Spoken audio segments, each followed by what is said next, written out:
I think there are a lot of people who would find a book on Latin and a video on Latin very helpful. And there are probably, I would say, four different categories of people.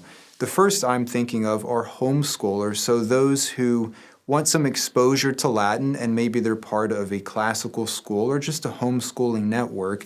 And so they want to study Latin maybe at an early age, and this is going to give them an opportunity to begin studying Latin. And also, I would say a second group are people who are interested in seminary or theology and the Bible.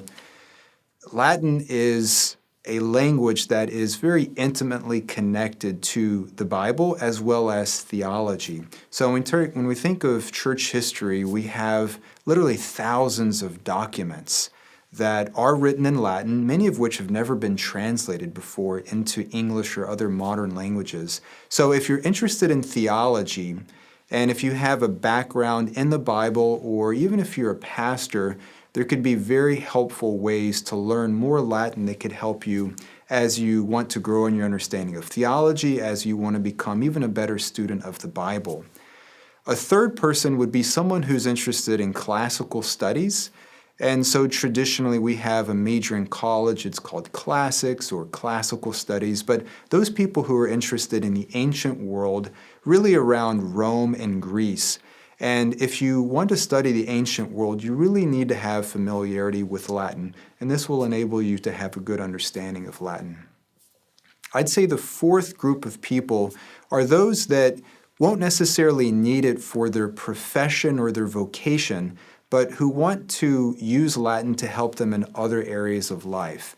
And so this could be helpful for someone who is studying for the SAT or some type of standardized test, or maybe they're studying Latin because it's going to be helpful in their own vocation, whether that's in law, for instance, or medicine, and there's a lot of terms and terminology and phrases and even ideas that are going to be helpful to them.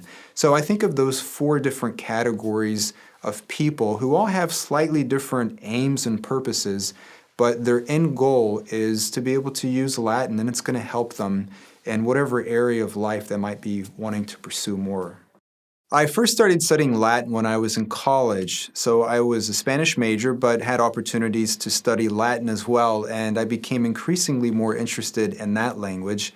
And then after college, I went to seminary and I earned a couple of degrees. One was a master's degree in New Testament, and I really focused on Greek for that one, and also did what's called a Master of Divinity.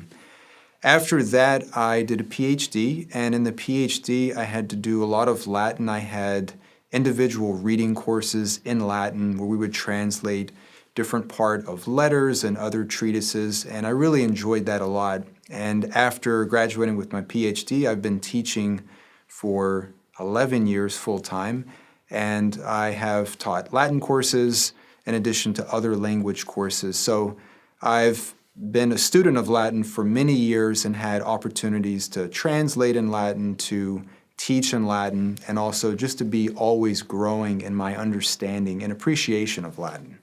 So one of the things that people are afraid of when it comes to Latin is they think that it's too difficult, and some people are a little intimidated by Latin. Now let me tell you this from the beginning. You don't have to be intimidated by Latin. It's actually not as hard as some people think, and I think the people who say that tend to be the people who have never really studied it before. And I just want to tell you that I have structured the book and we have the videos in such a way that we are setting you up for success. And you are going to be able to work through Latin, and you're going to be able to do so with confidence. So we always start the beginning of our chapters or the videos with a very interesting anecdote about something that's going to be interesting. And also by the time that we work through it, you're going to think, that makes a lot of sense. And you're going to be motivated to keep on going. And then I'm going to tell you right in the beginning, this is what we're going to do in this chapter or in this particular video. And we're going to see very good examples. All of the examples always come from people who are native speakers or native writers of Latin. There's no made-up examples. And you're going to see these specific examples. You're going to have the concepts reinforced. And one of the goals of this course and the book is to be user-friendly. So I want to come alongside of you, and I'm someone who's continually learning Latin as well. And I think that as long as you have the right mindset that you really want to learn, and I want us to partner together because I want you to learn. And let's do it together. I promise you that you'll be able to work through it. It's going to be able to make sense. And as is the case with all things, it's going to take a little time. But you'll get used to it. In each chapter, in each video, you're going to get a little bit more confident, and you're going to be able to have practice exercises on your own, and you're going to work through this and think, yeah, I am getting it. And as you look back at the unit or chapter or video before, you're going to think to yourself, I do know what fourth declension nouns are. I know what he's talking about now. And it's going to feel great, and you're going to continue to get better and better at it. I think you're going to find watching these videos to be an excellent opportunity to learn Latin.